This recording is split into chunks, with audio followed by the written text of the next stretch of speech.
Since the beginning of the Jim Crow era, dominant attitudes and government policies concerning race in America have been primarily about putting black people in their place in every sense of the word and keeping them there.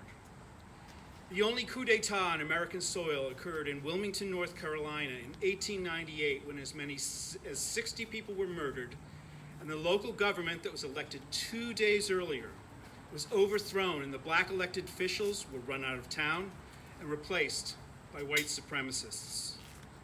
In Chicago, a racial conflict started by white residents after a black boy was killed by a white mob for trespassing on a whites-only beach resulted in 38 deaths. This riot was just one of many in the Red Summer of 1919, so named because of the many incidents of violence and civil unrest caused by racial conflicts in tension in cities across the country. While you may not have learned about these events in your American history class, I certainly did not. You've probably heard of the Greenwood Massacre in Tulsa, Oklahoma in 1921, where racial tensions erupted when mobs of white residents, deputized and armed with weapons by city officials, attacked businesses and homes in a prosperous neighborhood known as Black Wall Street, burning it to the ground and murdering as many as 300 black residents and leaving 10,000 of them homeless. But make no mistake, keeping black people in their place has never been relegated to just the South. It was a truism of the civil rights movement that in the South, the white man doesn't care how close you get as long as you don't get too high.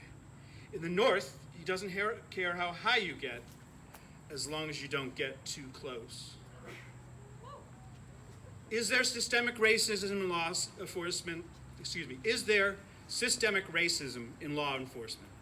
No peace. Yes, no of course there is. Because no we put it there. racist. And by we, I mean white people. It's all about white privilege and keeping black people in their place. To fight crime in urban neighborhoods, we ask the police to enforce laws that mainly target people of color, like New York City's broken windows policy that went after minor offenses like selling single cigarettes.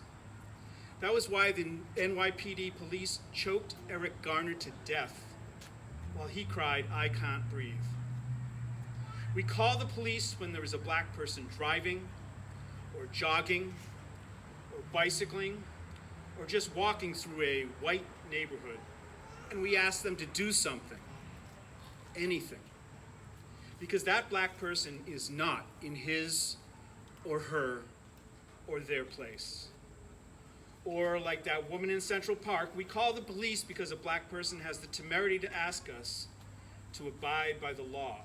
And then when the police aren't there, there are vigilantes, white nationalists, Proud Boys, and the KKK to take matters into their own hands. And in order to keep black people quite literally in their place, there is also systemic racism in housing at the federal, state, and local level. The suburbs were created for white middle class in the 1940s and 50s by discriminatory federal housing policies that gave mortgages to white families while denying mortgages to equally qualified black home buyers through a practice called redlining, which meant literally drawing a red line around black neighborhoods in which residents could not get home loans. Local governments, for their part, maintained existing patterns of racial segregation by adopting restrictive single-family zoning requiring large minimum lot sizes in order to make homes in their community more unaffordable, even for middle-class black families. The legacies of these discriminatory policies is still being felt today. As Christian mentioned, in the greater metropolitan Boston area, for example, white families who were allowed to build equity over several generations in their homes have a median net worth of $240,500, while the median net worth of black families who were denied home loans for generations is just $8. Who here has $8 on them?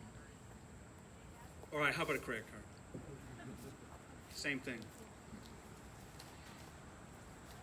The COVID-19 epidemic has thrown this inequity into even sharper relief as it ravages majority-minority neighborhoods in Greater Boston, where a disproportionate number of Black and Latinx residents are infected with the coronavirus, often with deadly consequences.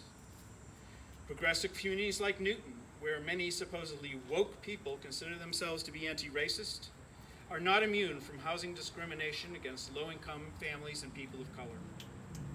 In the 1940s, because of an acute housing shortage, the state helped the city develop over 400 units of low-cost housing for veterans returning from World War II in Oak Hill Park. While providing a public benefit for some veterans, the deed for the development contained a racial covenant prohibiting the sale of houses to Black families. In the early 1960s, in order to build the Massachusetts Turnpike extension, which was through an entire Black neighborhood in West Newton surrounding the Myrtle Baptist Church, which was established by freed slaves after the Civil War, was taken by eminent domain. More recently, in 2013, Waban residents who opposed the creation of affordable housing for chronically homeless individuals in the old Engine 6 firehouse persuaded the mayor at the time to withdraw public funding and support for the project. And sorry, not sorry, if anyone here is offended by this, but in an article published in the Boston Globe just today, this past week, called "Housing Will Test White Support for Black Lives," pointedly noted that right here in progressive Newton, you can find houses with downsized Newton and downsized Riverside signs, two local organizations that push back hard against affordable housing projects, right next to their Black Lives Matter sign.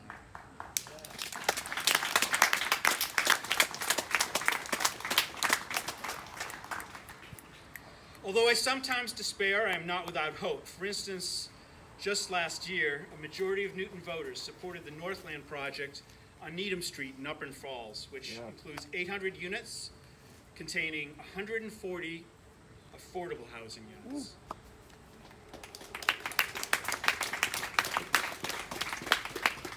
Give it up for Newton voters. Yep. But that is just a beginning. You here today are the hope for the future of our community. As the late civil rights leader and Congressman John Lewis famously said, "Do not get lost in a sea of despair. Be hopeful. Be optimistic.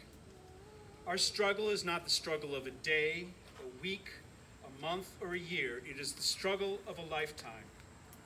Never, ever be afraid to make some noise and get in good trouble, necessary trouble.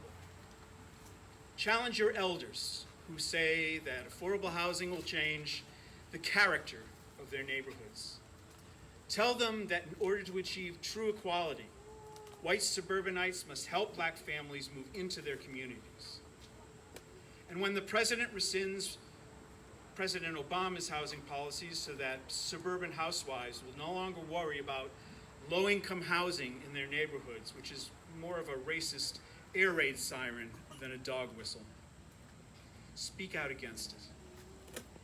And when you vote, and you will vote, when you vote, make sure you elect people who are willing to go beyond symbolic displays of solidarity with Black lives and support local, state, and federal policies that affirmatively further fair housing.